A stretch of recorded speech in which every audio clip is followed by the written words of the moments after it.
মুহররম মাস হিসেবে। ওই জন্য যদি বৃহস্পতিবারে চাঁদ উদিত হয় তাহলে শুক্রবারে আমাদের 1 তারিখ হবে, অর্থাৎ আরবি বৎসরের প্রথম মাসের প্রথম দিন পয়লা মুহররম হবে। ইনশাআল্লাহ ওই সম্পর্কে সামনে আলোচনা হবে, সামনের জুমায় মুহররম মাস সম্পর্কে আলোচনা হবে, যেখানে কারবালার শহীদ হয়েছেন ইমাম হাসান এবং হুসাইন, হযরত আলী রাদিয়াল্লাহু তাআলা আনহুর পুত্রদ্বয়, ফাতেমা রাদিয়াল্লাহু তাআলা আনহার পুত্রদ্বয়, হযরত মুহাম্মদ মুস্তাফা সাল্লাল্লাহু আলাইহি ওয়াসাল্লামের নাতিদ্বয়ের ঘটনা। অত্যন্ত মর্মান্তিক ঘটনা। এই ঘটনাকে কেন্দ্র করে বিশ্বের মধ্যে এখনও যে ফোরাত নদীর পানি পানি বলে চিৎকার করেছে ইমাম হাসান এবং হুসাইন, ওই কারবালা প্রান্তরের ঘটনাগুলো ইনশাআল্লাহ আলোচনা হবে। আজকে আমার যে আলোচনার বিষয় সেটা হলো মৃত ব্যক্তির জন্য আমরা দোয়া করব, দান খয়রাত করব। এই সম্পর্কে এক প্রকার আলোচনা। আরেক প্রকার আলোচনা হলো কিয়ামতের কিছু নিদর্শন, কিছু আলামত, যে আলামতগুলো আমাদের মাঝে চলে আসছে, বড় ধরনের আলামতগুলো সামনে আসবে, ওই সম্পর্কে আলোচনা করব। যা আমাদের মা বাবা আত্মীয় স্বজন যারা কবরবাসী হয়ে গেছে তাদের জন্য আমরা দোয়া করব, সকলের জন্য আমরা দোয়া করব। এই দোয়াগুলো পৌঁছে গিয়া তারপরে যে একজন লোক যদি কোনো কিছু দান করে যায়, অর্থাৎ সে মারা গিয়েছিল, তার জন্য সদকায়ে জারিয়া হিসেবে যদি সে হক হালালিভাবে টাকা পয়সা দান করে দিয়েছিল, তার ওই সওয়াবখানা সদকায়ে জারিয়া হিসেবে কবরের মধ্যে পৌঁছতে থাকবে। এই প্রসঙ্গে যে আমরা মরণশীল, মানুষ মরণশীল আমরা জানি, অর্থাৎ আমরা মারা যাই, আমরা এই দুনিয়াটা ত্যাগ করে আমরা চলে যাই। কিন্তু যেখানে আমরা যাইতেছি, আমাদের কবর, হাসর, মিজান, পুলসিরাত, জান্নাত, জাহান্নাম ইত্যাদি যে অনেক বিষয় আমাদের রয়েছে, কিন্তু ওই বিষয়টা আমরা এই দুনিয়ার মধ্যে পরীক্ষা দিয়ে ওই বিষয়গুলোর জন্য আমরা উত্তীর্ণ হতে হবে। আমরা অনেক সময় আমরা বিশ্বাস করি যে ভালো মন্দ তাকদীর, এটাকে বিশ্বাস করতে হবে, সব কিছু আল্লাহর পক্ষ থেকে হয়। তো এই মৃত ব্যক্তি যে দান খয়রাত ইত্যাদি আমরা যেগুলো করি, এগুলো তার কবরের মধ্যে পৌঁছতে থাকে। এই জন্য আমরা তার কবর পাড়ে যাব, তার জন্য দোয়া করব, মসজিদে বসে তার জন্য দোয়া করব, আমাদের মা বাবা, দাদা দাদি, আমাদের শ্বশুর শাশুড়ি যারা দুনিয়া থেকে চলে গেছেন তাদের জন্য আমরা দোয়া করব। এখন অনেক লোক আছে যে এগুলো কেমনে বুঝে, তাহলে এগুলো যদি কেমনে বুঝি, তাহলে কোরআনের দলিল আছে, আল্লাহ পাক মা বাবার জন্য দোয়া শিখিয়ে দিয়েছেন, রব্বিরহামহুমা কামা রাব্বায়ানি সগীরা। তাহলে এই আয়াতটা দেওয়া হয়েছে, এটা দলিল। এর প্রসঙ্গে আল্লাহ রাসূল সাল্লাল্লাহু আলাইহি ওয়াসাল্লাম তার হাদিসের মধ্যে বর্ণনা করেন, মৃত ব্যক্তি যখন কোনো ব্যক্তি মারা যায় তখন তার কবরের মধ্যে 3টি দরজা খোলা থাকে। 3টি কাজ যদি সে দুনিয়ার মধ্যে করে যায়, ওই 3টি সবসময়, ওই 3টি আমল তার কবরের মধ্যে পৌঁছতে থাকে। 1 নাম্বার হলো ইলম, জ্ঞান। এখন জ্ঞান অনেক ধরনের হতে পারে। এখন আমরা মনে করি যে একজন ছেলেকে হাফেজ বানিয়ে যাওয়া, আলেম বানিয়ে যাওয়া, তাহলে তার কবরের মধ্যে সেটা বকশিশ হতে থাকবে। হাফেজ এবং আলেম, আমি ওখান থেকে শুরু করি যে আমরা তাদেরকে সম্মান করি। আমরা জানি হাফেজ, একজন হাফেজ 10 জন যে তার জান্নাতে নিতে পারবে। তারপরে এই আলেম ওলামারা সবসময় যে কথাগুলো বলতেছে, নিজেও আমল করতেছে, মানুষকে আমল করাইতেছে। তো যে আমল করতে হবে, ইলম থাকতে হবে। ইলম থাকা অবস্থায় যদি ইলমটা সে কী কাজে লাগিয়েছে, যে ভালো কাজে লাগিয়েছে না খারাপ কাজে লাগিয়েছে, ওই জন্য ওই রকম ইলম হতে হবে যে ইলম আমাকে দুনিয়ার মানুষও ভালো বলে, আখিরাতে গেলেও যেন আমাকে আল্লাহ এবং ফেরেশতারা ভালো বলে। ওই ইলম আমি দুনিয়াতে শিখতে হবে। এবার সে ডাক্তার হোক, সে ইঞ্জিনিয়ার হোক, সে দিন মজুর হোক, দিন মজুরের তো একটা ইলম আছে, আমার তার জ্ঞান আছে, সে মানুষকে ঠকায় নাই, কাজকর্মের মধ্যে সে সঠিকভাবে কাজগুলো করিয়ে দিয়েছেন। একজন ডাক্তার তার যে খরচ অনুযায়ী সে বিজেট ধরবে, সে 10 জন মানুষকে বিনা পয়সা সে রুগী দেখবে, বিনা পয়সা সে রুগী দেখবে, ওষুধ বিশুদ্ধ বিনা পয়সা দিবে। এইগুলো হলো ভালো কাজ। এই ধরনের ইলম হইতে হবে।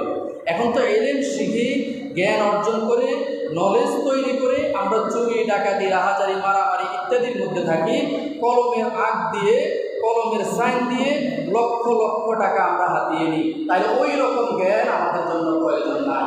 এটা সে যে ধরনের সে জ্ঞান অর্জন করুক না কেন। তাহলে 1 নাম্বার হলো সে যতগুলো আমল করেছে, ইলম অর্জন করেছে, ওই ইলম শিক্ষা করে মানুষকে আবার শিক্ষা দিয়েছে, মানুষকে আবার ভালো পথের আদেশ দিয়েছে, সৎ পথের আদেশ, সৎ পথের জন্য আদেশ করেছেন, অসৎ পথ থেকে নিষেধ করেছেন।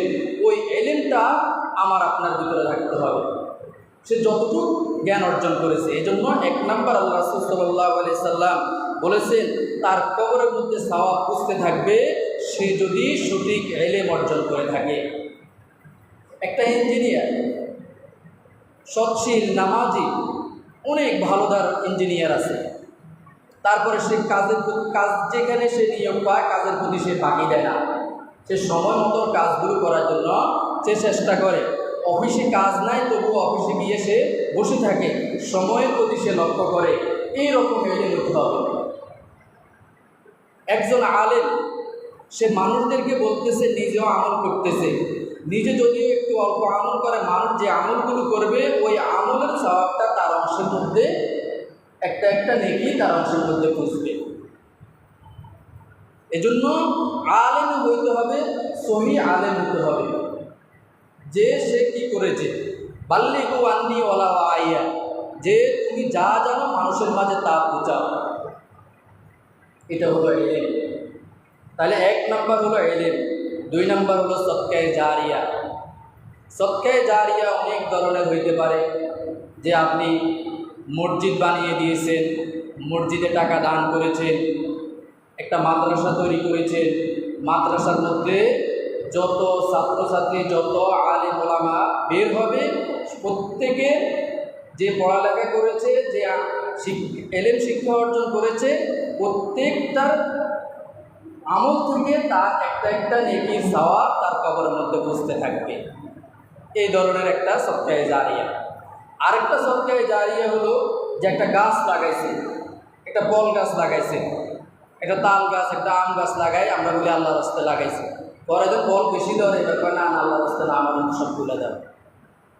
এজন্য পাড়াপড়শিও খেয়াল রাখতে হবে যে যে গাছ লাগাইছে তার বাড়ি যদি দূরেও হয় তার জন্য পুষিয়ে দেওয়া, তার জন্য কি পুষিয়ে দেওয়া, নিজেও খেতে হবে, অন্যকে খেতে হবে। এটা আগের দিনে ছিল যে এই গাছটা লাগাইছে আল্লাহ রাস্তা, আল্লাহ রাজি খুশির জন্য, আল্লাহ রাস্তা।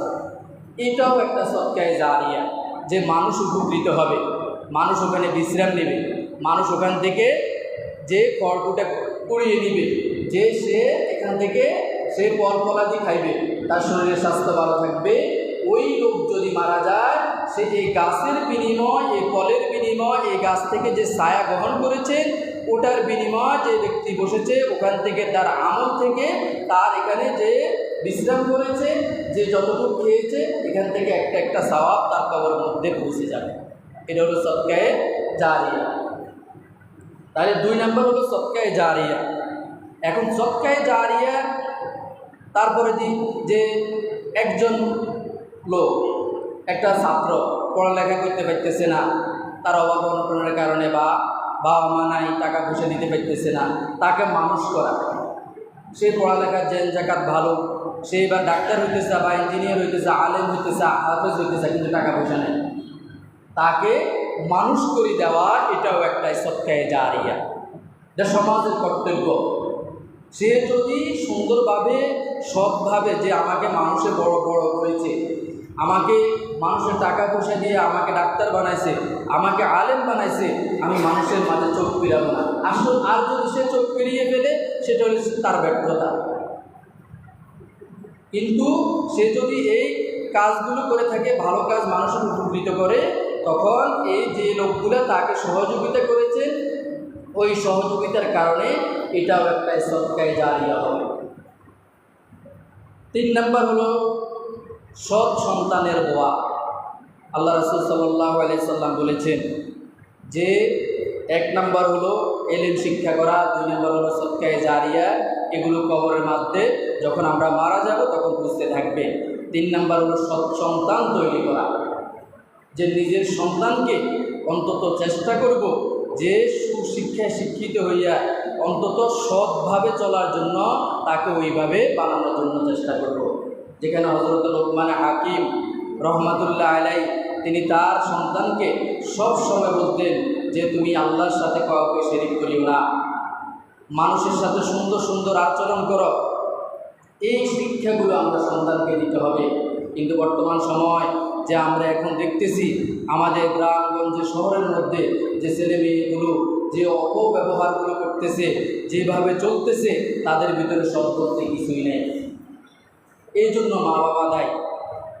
আবার যদি মা বাবা চেষ্টা করেছে সে হয় নাই, মা বাবার তার হক সে আদায় করেছে, কিন্তু সে বিপদে চলে গেছে, সে নেশাগ্রস্তের মধ্যে চলে গেছে, সে বিভিন্ন ধরনের আড্ডার মধ্যে চলে গেছে, তাহলে এখানে মা বাবা দায় নেই। সে চেষ্টা করেছে, সে তো তার স্মরণ শক্তি টাকা পয়সা দিয়ে সে চেষ্টা করেছে, এখন তো সে অবহেলিতের মধ্যে পড়ে গেছে, সেটাই আর মা বাবার ব্যর্থতা হবে না, সেটাই তার ব্যর্থতা। এই জন্য সৎ সন্তান যখন রেখে যাব তখন ওই মা বাবার জন্য যে চেষ্টা করবে যে কবর বাড়ি গিয়ে তার জন্য দোয়া করা, তারপরে দেখি তার জন্য যে মসজিদে এবং মাদ্রাসায় কিছু দান খয়রাত করা, যা আমি আমার মা বাবার জন্য দিয়েছি। এই সৎ সন্তান রাখার উদ্দেশ্য হলো এটা একটা সদকায়ে জারিয়া হিসেবে তার কবরের মধ্যে বুঝতে থাকবে। আমাদের সমাজে এখন এগুলো কমে গেছে, যে দান খয়রাত আমি করতেছি, গোপনে করবেন, ওপেনে করবেন, যেভাবে পারেন করবেন, যেখানে যে পর্যায়ে ওখানে ওই পর্যায়ে করতে হয়। তো গোপনে সবচেয়ে উত্তম হলো গোপনে। এজন্য মা বাবার জন্য আমরা দান করব, তার জন্য আমরা অনেকে যে আমরা মৃত্যুবার্ষিকী তারপরে দিই এই 40 ইত্যাদি, এগুলো না, এগুলোর প্রতি না করে আমরা তার জন্য এমনি সদকায়ে জারিয়া হিসেবে তার জন্য আমরা দিন নির্ধারিত না করে, দিন নির্ধারিত হবেও না। কারণ আমরা যদি আরবি মাসগুলো গণনা করি তাহলে আমাদের বছর যে ইংরেজি এবং বাংলা থেকে 10-12 দিন আমাদের কী হয়ে যায়, বাড়তি কমতি হয়ে যায়। ওই জন্য আমাদের মা বাবা কখন মারা গেছে, কোন তারিখে মারা গেছে, ওই তারিখের হিসেব দরকার না। আমি আমার মা বাবার জন্য 10 জন মিসকিনকে, 10 জন অসহায় লোককে আমি খাওয়াইতেছি। এটা হলো আমার যে মা বাবার জন্য মা বাবা আমাকে এত সম্পদ দিয়ে গেছে, আমাকে এত টাকা পয়সা দিয়েছে, কিছুই দেন না, আমাকে জন্মগ্রহণ করে গিয়েছে। ওই জন্য তার জন্য দোয়া করা, তার জন্য কিছু মানুষকে দান করা, যা আমি আমার এই যে আমার মা বাবার সাথে এরা চলতো ফিরত, যে আমার বাবার সাথে সবসময় চলাফেরা করতে, এখন তো আমার বাবা নাই, তাকে ডাকিয়ে 1 কাপ চা খাওয়ানো, তাকে সম্মান করা। তোকে বলছে এইটাই হচ্ছে বুঝে তার, সেও আমার বন্ধু ছিল, এখন সেও আমাকে শ্রদ্ধা করতে, তার ছেলেও আমাকে আমার শ্রদ্ধা করে, আল্লাহ পাক তাকে জান্নাত দান করবে। এটা হলো দোয়া। শুধু হাত উঠে দোয়া করলে দোয়া হয়ে যায় কেন? হাত উঠে দোয়া করলে দোয়া হয়ে যায়, এটাই দোয়া। আল্লাহ রাসূল সাল্লাল্লাহু আলাইহি ওয়াসাল্লাম সাহাবীদেরকে নিয়ে একটি কবরের পাশ দিয়ে যাচ্ছিলেন, ওই কবরের মধ্যে আযাব হচ্ছিল। রাসূল সাল্লাল্লাহু আলাইহি সাল্লাম এক সাহাবীকে বলল, তুমি একটি খেজুর ডাল নিয়ে আসো। তখন খেজুর ডালটা নিয়ে আসি, ওই খেজুর ডালটা কবরের মধ্যে পুঁতে রেখেছেন। এটা হাদিস। এজন্য আমরা যখন কোনো মানুষ মারা যায় ওই খেজুর ডালটা দিয়ে রাখি।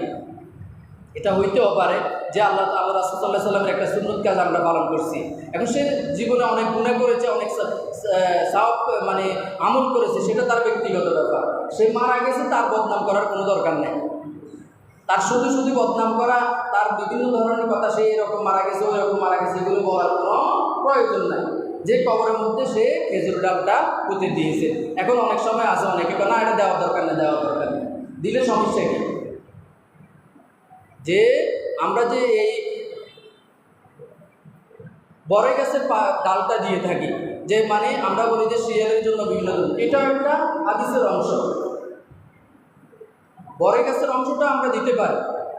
এগুলো আমরা অনেক সময় না জানার কারণে আমরা বিভ্রান্তির মধ্যে আমরা চড়িয়ে যাই, আর কিছু কিছু লোক এগুলো বিভ্রান্তিটাও চড়ায়। আজ পর্যন্ত এই ছোটোখাটো বিষয় নিয়ে আমরা সমস্যাতে পড়ে যাই, কিন্তু আজ পর্যন্ত কেউ বলে না যে নামাজ ওয়াক্ত, তারপরে দিয়ে হচ্ছে রোজা 32টা রাখতে হবে, তারপরে দিয়ে বছরে 3টা 4টা পালন করতে হবে, এগুলো কেউ বলে না। যেটা যে নিয়মে আছে ওটা ওই নিয়মে থাকবে। এই আমলগুলো অবশ্যই আমরা করলে ছোটোখাটো আমলের দ্বারা আল্লাহ পাক তাকেও ক্ষমা করতে পারে, আমাদেরকেও ক্ষমা করতে পারে। তখন আল্লাহ রাসূল সাল্লাল্লাহু আলাইহি সাল্লাম যে সাক্ষ্য দিল যে তোমরা তখন যে সে মুক্তির জন্য তোমরা একটু দোয়া করো, তোমরা তার সুখের জন্য দোয়া করো, যে বলা হয়েছে যে মনে হয় তার কবরের মধ্যে আযাব হইতেছে। তো আমরা সবাই মিলে কবরের পাশে গিয়ে আমরা দোয়া করি আল্লাহ যেন তাকে মুক্তি দান করে, আল্লাহ যেন তাকে মুক্তি করে দেয়, আযাব থেকে যেন মুক্তি হয়ে যায়। এই জন্য আমরা বেশি বেশি করে আমল করতে হবে। আরেক কবরের পাশ দিয়ে যখন গিয়েছিল তখন দেখছো অনেক আযাব হইতেছে, যে মানে গুণ করে আওয়াজ শুনতেছে। তখন আল্লাহ রাসূল সাল্লাল্লাহু আলাইহি ওয়াসাল্লাম বলল, তোমরা এই কবরের মধ্যে যাও। তার কৃতকর্ম অত্যন্ত খারাপ ছিল দুনিয়ার মধ্যে মনে হয়, ওই জন্য তাকে মনে হয় ফেরেশতারা তাকে পিটাই দিয়েছে, ওই জন্য তার কবরে আযাব হইতেছে। তোমরা এই কবরে গিয়ে তার জন্য দোয়া করো। তাহলে আমরা অন্ধকারে গিয়ে নামাজের পরে যে আমাদের যে সময় কোনো প্রয়োজন নাই, যে কোনো সময় যখন আমি কবর পাড়ে যাব তখন আমার মনটা, আমার দিলটা নরম হয়ে যাবে, যে আমি লক্ষ লক্ষ মন মাটি ঢুকে করে আম গাছ তলে, বাঁশ গাছ তলে, পুকুর ধারে, রাস্তার ধারে আমি পড়ে আছি। এই যে আমি আমার মা বাবা এই কবরের মধ্যে পড়ে আছে, পূর্বপুরুষেরা এই কবরের মধ্যে পড়ে আছে, কি কি অবস্থার মধ্যে আছে বিশ্বের আনাচে কানাচের খবর নেওয়া যায়, কিন্তু আমার বাড়ির পাশের মধ্যে যে পুকুর ধারে যে লোকগুলো সাহিত্য আছে এই পর্যন্ত কারো কোনো খবর আমি নিতে পারি না। ওই জন্য কবর পাড়ে গিয়ে যখন আমার মনকে, আমার দিলকে বলবো, তখন আমার দিলটাও নরম হয়ে যাবে। দুনিয়ার আকাঙ্ক্ষা থেকে, দুনিয়ার মুহাব্বত থেকে আমি একটু একটু সরে যেতে হবে। ওই কবর পাড়ে গেলে তখন আমার দিল নরম হয়ে যাবে। যখন মা বাবার কবরের পাশে গিয়ে যখন আমি দোয়া করব, মা বলবে, মা বাবা তো আমরা তো বুঝি না, সে তো দেখতেছে যে আমি তো এমন একটা সন্তান রেখে নিয়ে আসছি, ওই সন্তানটা আমার জন্য দোয়া করতেছে। আর যদি সব সময় মা বাবার কবরের পাশে না গিয়ে মারামারি, কাটাকাটি ইত্যাদির মধ্যে আমরা থাকি, তখন মা বাবা কবর থেকে লাগানো দিতে থাকে, হায় কি আফসোস, আমি কি সন্তান বানিয়ে আসছি, কোনো লাভ হবে না। আল্লাহ পাকের কাছে ফরিয়াদ করবে, আল্লাহ আমাকে আবার পৃথিবীতে পাঠাও। আল্লাহ বলবে, না না না, একবার তোমাকে পরীক্ষার জন্য আমি পাঠিয়েছি, দ্বিতীয়বার আর পরীক্ষা দেওয়া যাবে না। দুনিয়ার মধ্যে একবার পরীক্ষাতে ফেল করলে আবার দেওয়া যায়, কিন্তু আখিরাতের পরীক্ষার জন্য একবারই প্রস্তুতি নিতে হবে। যে কবরে কি অবস্থা আছে, এই শাস্তির কথা কোরআন ও হাদিসের মধ্যে বর্ণনা আছে। ওই বর্ণনাগুলো, ওই অর্থ ব্যাখ্যা বিশ্লেষণ করে তুমি আমল করবা। আলেম ওলামারা যে কথাগুলো বলেছে, কোরআন হাদিসের মধ্যে উপস্থাপন করেছেন, ওই কথাগুলো শুনে শুনে আমল করতে হবে। তাহলে আপনার দুনিয়া এবং আখিরাতের জিন্দেগিটা ভালো হবে। এই জন্য প্রত্যেকটা মানুষের উচিত সে ভালো কাজগুলো যেন দুনিয়াতে করে যায়, যে অন্তত কিছুই না পারলে অন্তত আমি যেন মসজিদ মাদ্রাসার জন্য যেন আমি খেদমত করতে পারি, এবং সুসন্তান যেন আমি তৈরি করতে পারি। এই জন্য এই আমলগুলো যেন আমরা করে যেতে পারি।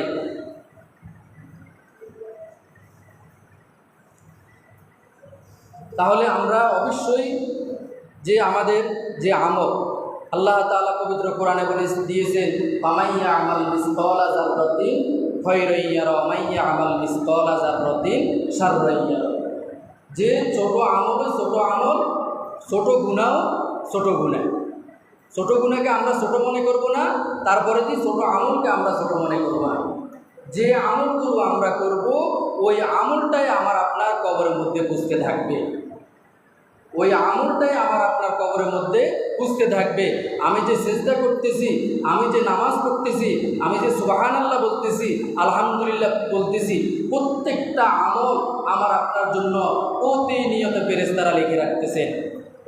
আর যখন যে হিসাব দেখবেন, বলবেন যে আমি তো এই কাজগুলো করি নাই, আমি অমুককে 5 টাকা, অমুককে 10 টাকা দান করেছি, কই আমার তো মনে নাই। মনে রাখবে, তোমার মনে রাখার কোনো দরকার নাই, সবগুলো আজকে দেখো তোমার আমলগুলো দেওয়া আছে। পরিপাটি করে সুন্দর করে আল্লাহ পাক এই কথাগুলো লিখে দিয়েছেন ফেরেশতাদের মাধ্যমে। এই জন্য আমরা বেশি বেশি করে আমল করার জন্য চেষ্টা করবো। আল্লাহ পাক আমাদেরকে এই কথাগুলো আমল করার তৌফিক দান করুন। আসলে কিয়ামত হবে, কিয়ামতের উপরে আমরা ঈমান এনেছি, বিশ্বাস করেছি। আর কিয়ামত আমাদের প্রতিনিয়ত হয়ে থাকে। আপনি একটু অসুস্থ হন না, দেখবেন আপনার থেকে পৃথিবীর কিছুই ভালো লাগবে না, যে বলবেন যে আল্লাহ আমাকে দুনিয়ার থেকে নিয়ে যাও, আল্লাহ আমাকে দুনিয়ার থেকে নিয়ে যাও। বড় ধরনের মুসিবত, রোগ বালাদি, তারপর বন্যা ঘূর্ণিঝড় ইত্যাদি যখন আমাদের মাঝে আসা হয়, আমরা বলি আয় কিয়ামত চলে আসছে, কিয়ামত চলে আসছে, বলিনি? এটাও এক ধরনের কিয়ামত। এই জন্য কিয়ামতকে আমরা বেশি বেশি করে স্মরণ করতে হবে। যে কিয়ামত নামে সূরা আল্লাহ তাআলা পবিত্র কোরআন মাজিদে একটি পূর্ণাঙ্গ সূরা দিয়েছেন, যে পৃথিবীটা একদিন না একদিন ধ্বংসের মুখে ঢেলে যাবে। আজকে দেখেন, পৃথিবীর একটা দেশ যদি শান্তভাবে থাকে, আরেকটা দেশ শুরু হয়ে যায় মারামারি, কাটাকাটি, যুদ্ধ বিগ্রহের মধ্যে।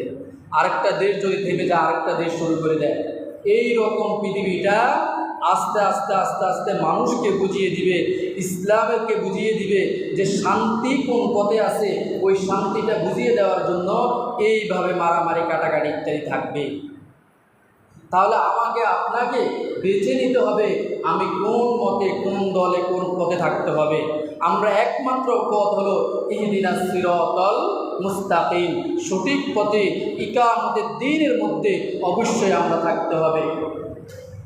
আল্লাহ এবং আল্লাহ রাসূলকে যে পথে চলেছেন, ওই পথে আমরা রাসূলের মত অনুযায়ী আমরা চলতে হবে। তাহলে আমার আপনার মাঝে কিয়ামত আসলেও আমরা যে বলা আছে যে হাতি মরলেও 1000 টাকা, জিতলেও 1000 টাকা, যা আমরা একত্বর মধ্যে, একত্বর প্রমাণের মধ্যে আমরা রাখতে হবে। আমানতু বিল্লাহি ওয়া মালাইকাতিহি ওয়া কুতুবিহি ওয়া রুসুলিহি ওয়াল ইয়াউমিল আখিরি ওয়াল কদরি খাইরিহি ওয়া শাররিহি মিনাল্লাহি তাআলা ওয়াল বা'সি বা'দাল মাউত। প্রত্যেক মুসলমান, প্রত্যেক ঈমানদারেরা আমরা এই কালেমাটা জানি। এই কালেমা 7টা বিষয়ের উপর আমরা ঈমান এনেছি। এই 7টা বিষয়ের মধ্যে যে কিয়ামতের কথা উল্লেখ করা হয়েছে, এই জন্য কিয়ামতের বড় ধরনের আলামতের 2 ধরনের ভাগ করা হয়েছে। 1 নম্বর হলো আলামতে সুগরা, আর 1 নম্বর হলো আলামতে কুবরা। 1 নম্বর হলো বড় ধরনের কিয়ামত, আর 1 নম্বর হলো ছোট ধরনের কিয়ামত। ছোট ধরনের যে আলামতগুলো, যে পর্যালোচনাগুলো, ওইগুলো আমার আপনার মাঝে চলে আসছে। তার মধ্যে যে বলা হয়েছে কিয়ামতের প্রথম ধাপ হলো অযোগ্য লোকগুলো দেশ পরিচালনা করবে। যোগ্য লোকগুলোকে জায়গায় পৌঁছাতে হবে না। যেরকম ইমাম হাসান এবং হুসাইনের ঘটনা সামনে আসতেছে, যে আমার বাবা, আমার নানা ছিল, এই দেশ পরিচালনা করেছেন, আমার নানা নবী ছিল। আমার নানা মারা যাওয়ার পর আবু বকর দায়িত্ব নিয়েছিল, ওমর দায়িত্ব নিয়েছিল, ওসমান দায়িত্ব নিয়েছিল, আমার বাবা আলী রাদিয়াল্লাহু তাআলা আনহু দায়িত্ব নিয়েছিল, তারপরে মুয়াবিয়ার শাসন ইত্যাদিগুলো এসেছিল। এবার তোমরা কিভাবে এসে এই দায়িত্বের চেয়ারে বসবে? এই চেয়ারটা দখলের জন্যই আজকে এই অবস্থা আমাদের। তাহলে 1 নম্বর আলামত হলো অযোগ্য ব্যক্তিগুলো দেশ পরিচালনা করা। এটা একটা কিয়ামতের আলামত। তার ভিতরে জ্ঞান থাকবে না, জ্ঞান থাকলেও জ্ঞান পর্যালোচনা করবে না, ওই জ্ঞান অনুযায়ী সে দেশ, রাষ্ট্র, পৃথিবী পরিচালনা করবে না, যে অন্ধবিশ্বাসের উপরে সে চলতে থাকবে। 2 নম্বর হলো দেশের ক্ষমতাসীন ব্যক্তিরা জাতীয় সম্পদের অপব্যবহার, অপচয় করবে। এটাও একটা কিয়ামতের আলামত। তারপরে হলো মানুষ যাকাত আদায় করাকে কষ্টকর মনে করবে। আল্লাহ পাক আপনাকে সম্পদ দিয়েছেন, টাকা পয়সা দিয়েছেন, গরিব দুঃখীকে আপনি দান করবেন, আপনার উপরে জাকাত ফরজ করে দিয়েছেন, হজ ফরজ করে দিয়েছেন, সবার জন্য তো ফরজ করে দেওয়া হয় নাই, কিন্তু আপনি জাকাত দিতে অস্বীকার করবেন। এখন বর্তমান সময় যে পরিপূর্ণভাবে আমার মনে হয় দেশে যাদের কোটি কোটি টাকা আছে তারা পরিপূর্ণভাবে জাকাত আদায় করে না। এই জাকাত না আদায় করার কারণে আমার আপনার জন্য যে এই পৃথিবীর মধ্যে এক একভাবে ঘূর্ণিঝড়, তারপরে যে রোগ বালা যে আমাদের মাঝে আসবে, তারপরে যুদ্ধ বিগ্রহে আসবে। আমানতের খেয়ানত করা এটা তো এখন একবারই সহজ কাজ। কথা দিয়ে কথা রাখে না, কাজ পরিপূর্ণভাবে করে না, আমানতকে খেয়ানত করা এটাও একটা কিয়ামতের আলামত। তাহলে এই কথাটাও আমাদের মাঝে চলে আসছে। তারপরে যে বলবে 30 জন মিথ্যাবাদী নবী বলে দাবি করবে, আসেনি? নবী বলে দাবি করে, এখনও আছে। গোলাম আহমদ কাদিয়ানি যে আমাদের দেশে, যে উনি নবী বলে দাবি করে, নবী আনা খাতামুন নবী লা নবিয়্যা বাদি, যে নবী রাসূল সাল্লাল্লাহু আলাইহি সাল্লাম বলে গিয়েছে আমার পর আর কোনো নবী আসবে না, আমি শেষ নবী, আমাকে দিয়ে শেষ করা হয়েছে। তাহলে তো আমার 4টা পুত্র থাকতো, তারা নবুয়তের দায়িত্ব পেত। কিন্তু ওই জন্য তো আল্লাহ পাক তাদেরকে নিয়ে গেছেন যে আমার পর আর কোনো নবী আসবে না। এটাই আল্লাহ তাআলার হিকমত। এজন্য বলবে 30 জন মিথ্যাবাদী নবী বলে দাবি করবে, নবীকে বিভিন্ন ধরনের ব্যঙ্গচিত্র, বিভিন্ন ধরনের অপমান অপদস্থ করবে। এরকম লোক আমাদের মাঝে অনেক আছে। তাহলে এটাও আমাদের মাঝে চলে আসছে। তারপরে দিন দিন মানুষের বয়সগুলো কমে যাবে, সময় অতিবাহিত হবে। আপনি দেখবেন সপ্তাহের পর সপ্তাহ আসতেছে, বছরের পর বছর আসতেছে, যুগের পর যুগ আসতেছে। এরকম সময় আমার আপনার মাঝ থেকে চলে যাবে। এটাও একটা কিয়ামতের আলামত। তারপরে বাতিল মাযহাব বিদআতীদের যে সংখ্যা বেড়ে যাবে, যে বিভিন্ন ধরনের মাযহাব, তারপরে যে বিভিন্ন ধরনের যে বিদআতীদের সংখ্যা এরকম বাড়ে যাবে। মাযহাব আমাদের 4টার সমন্বয় হলো মাযহাব। ইমাম আবু হানিফা, ইমাম শাফি, ইমাম মালিকি, ইমাম হাম্বলি। আপনি মাযহাব মানেন, কিন্তু 4টার সমন্বয় শরীয়ত, তরিকত, হাকিকত, মারিফত সব মিলে হলো আপনি চলতে হবে, সব মিলে আপনি চলতে হবে। ইমাম আবু হানিফা বলেছেন, যদি আমার কিতাবের মধ্যে আমি যা লিখেছি, যা পড়েছি, যা জেনেছি রাসূল এবং কোরআন থেকে, রাসূলের হাদিস থেকে, যদি আমার মাঝে কোনো ভুল ত্রুটি পাও, তাহলে ওই ভুল ত্রুটিগুলো তোমরা দেওয়ালে চুড়ি দিয়ে তোমরা কোরআনকে আঁকড়ে ধরো। তিনি একথা বলেছেন। এখন আছে কিছু লোক আছে মাযহাব নিয়ে শুধু বিরোধিতা, বিভিন্ন ধরনের কথাগুলো বলে। তারপরে দুনিয়ার মধ্যে অন্যায় অত্যাচার বৃদ্ধি পাবে, কমছে না বাড়ছে? বাড়ে, দিন দিন বাড়বে। অন্যায় অবিচার বাড়বে। মুসল্লিগণ মসজিদে বসে দুনিয়াবি কথাগুলো বলবে, দুনিয়াবি বিভিন্ন ধরনের ফ্যামিলি, তারপরে বিভিন্ন ধরনের কথাগুলো, তারা এই ধরনের কথাগুলো মসজিদে বলা যাবে না। এবং ওয়াজ নসিহত, তারপরে আমল আখলাক, যে একামতের দিনের কথাগুলো, যে ইসলামের কথাগুলো, এগুলো মানুষের মাঝে যে মীমাংসা হয় ওইগুলো কথাগুলো আলোচনা করতে পারবে। মানুষের মন থেকে আল্লাহর ভয় উঠে যাওয়া, যখন সাজসজ্জা সৌন্দর্য আমাদের মাঝে চলে আসবে, তখন আমাদের এই মানুষের মন থেকে আল্লাহর ভয়গুলো উঠে যাবে। তারপরে যে বলা হবে যে দাস দাসীদের কথা যে আগে ছিল, ওইগুলো, যে দাস দাসীদের কথাগুলো আমাদের মাঝ থেকে দিন দিন বাড়তে থাকবে। মানুষকে মারামারি, যে একজন লোককে নিয়োগ দেওয়া হয়েছে সেও সঠিকভাবে কাজ করবে না। আগেকার তো মানুষ একভাবে কিনে নিত, ওটাকে দাস দাসী বলা হতো, সঠিকভাবে কাজ করতে না। তারপরে কাজে একসাথে 1 নাম্বার সাথে 2 নাম্বার মিক্সার করে বিক্রি করবে।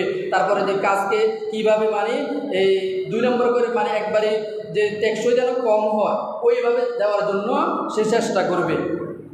তারপরে যে বলা হয়েছে নতুন নতুন রোগ ব্যাধি সৃষ্টি হবে, এটাও কিয়ামতের আলামত। বিভিন্ন ধরনের রোগ আমরা জীবনে যেটা নামও শুনি নাই, ওই নামগুলো আবিষ্কৃত হবে। বিজ্ঞানী নামগুলো দিবে, ডাক্তার ইঞ্জিনিয়ার এই নামগুলো দিবে, যে এই কাজগুলো, এই রোগগুলো আমাদের মাঝে বুঝতেছে। তারপরে সমাজে জিনা ব্যভিচার বৃদ্ধি পাবে, এটা কিয়ামতের আলামত। জিনা ব্যভিচার দিন দিন বাড়তেছে। আমরা আমাদের যে কালচার, বিভিন্ন ইহুদি নাসারাদের কালচার যা আমাদের মাঝে চলে আসছে, ওই কালচারটা আমরা যে মনে করি যে এরা করতেছে আমরাও করি না, এভাবে হবে না। যা আমাদের ভিতরে তো, আমরা তো মুসলমান, আমাদের ঈমান আছে, আমরা আল্লাহকে বিশ্বাস করি, এটাই ভয়। তাহলে জিনা ব্যভিচারটা আমাদের মাঝে বেশি ছড়িয়ে যাবে। তারপরে কি সততা, সততা উঠিয়ে নেওয়া হবে, সত্য কথা বলবে না। আর সত্য কথা বললেও তো সমাজে থাকতে পারে না। তো এই জন্য বলছে তো অন্তত তাকে মনে মনে ঘৃণা করতে হবে, না কিছু করতে পারলেও অন্তত মনে মনে ঘৃণা করতে হবে। তারপর সত্য কথা বলার জন্য চেষ্টা করতে হবে। তারপরে যে পুরুষ লোকেরা স্ত্রী লোকদের একান্ত অনুগত হবে, স্ত্রীদেরকে অর্থাৎ মহিলাদের সব সময় আমরা কথা শুনি। আগে মানে কবি বলেছেন, যে বলেছেন সংসার সুখের হয় রমণের গুণে। এখন না, এখন আমার সংসার সুখের হয় পুরুষের গুণে। পুরুষ যদি যুক্ত সবসময়, কথা ঠিক না বেটি? এখান থেকে মহিলাদের দিকে কমাই দিয়েছি না, আল্লাহ তাদেরকে বাড়াই দিয়েছে। তাদের নামে পবিত্র কোরআনে বড় একটা সূরা দিয়েছে, সূরাতুন নিসা। ওখানে দিয়ে আবার আমাদেরকে দিচ্ছে আর রিজালু কওয়ামুনা, পুরুষরা রেখেছেন। এরা তো কেবল আমাদের সূরা দিয়ে দিচ্ছে, এখন তো আমরা বড় হয়ে গেছি না। প্রত্যেকটা নারী নির্যাতন প্রত্যেকটা জায়গাতে বলা আছে না নারী নির্যাতনটা, কিন্তু পুরুষরা কথা বলে না, পুরুষরা কথা বলে না। এই জন্য চেষ্টা করতে হবে যে নারীর কর্তৃত্বটা আমাদের থাকবে।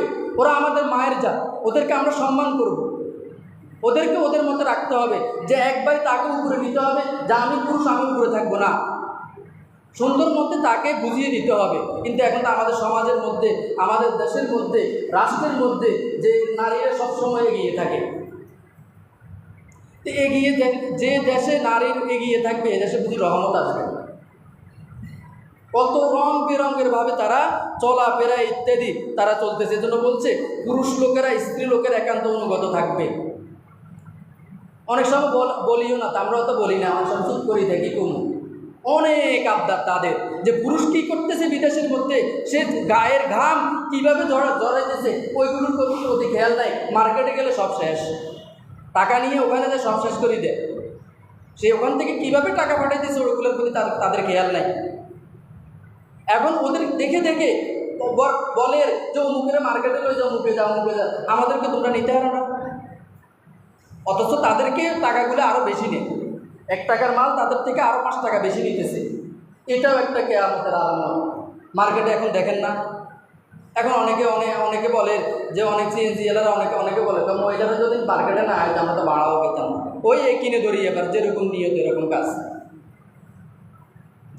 যেরকম নিয়ত করে ওইরকম কাজ হয়। যাক, প্রবাসে থাকে যারা ব্যবসা বাণিজ্য বা বিভিন্ন জায়গায় থাকতেছে, বাজার সাজার করবে, নিজের আয়ত্তের ভিতরে গিয়ে যায়, বাজার সাজার করে চলে আসবে। একবার ওখানে যে অর্ডার করে তারপর দাম দুরস্ত করে একবারে বসে সুন্দর মতন কী ধরনের সেলিব্রিটি সিট দিতেছে, নিজে খাইতেছে, চলতেছে, মানে মনে হয় যেন এখানে ভাই বেড়াদের মতো চলতেছে। এরকম কি ইসলাম বলতেছে? তুমি বাজার করতেছো, বাজার করে চলে আসো। আর মেয়েদের যখন পরপুরুষের সাথে কথা বলবে তখন কক্রোশ ভাষায় কথা বলতে হবে। শরীয়ত বলছে, কোরআন বলছে তাকে কক্রোশ ভাষায় কথা বলতে হবে, তার সাথে কোনো লেয়াজুবেন্টি কোনো কথা বলতে পারবে না। এখন স্বামীর সাথে তো সুন্দর কথা কয় না, ওই পরপুরুষের সাথে সুন্দর সুন্দর কথা বলে। এই জন্যই আমাদের দেশে পরকীয়াটা বেশি বেশি বাড়তেছে, ওই বিশ্বের কালচারটা আমাদের ভিতরে চলতে আসতেছে। এটাও একটা কিয়ামতের আলামত। যাক, আর বড় ধরনের আলামত তো এগুলো আছে, ধরেন ইমাম মাহদী আসবে, ঈসা আলাইহিস সালাম আসবে, এগুলো হলো বড় ধরনের আলামত। তো ছোট ধরনের যে আলামতগুলো ওগুলো চলে আসছে, সামনে আরও আসবে। এখন রয়েছি আমরা শুধু বড় ধরনের আলামতগুলো, ওইগুলোও চলে আসবে। আল্লাহ পাক যেন আমাদেরকে এই রকম সকল পাপ কাজ থেকে আমাদেরকে বিরত রাখে।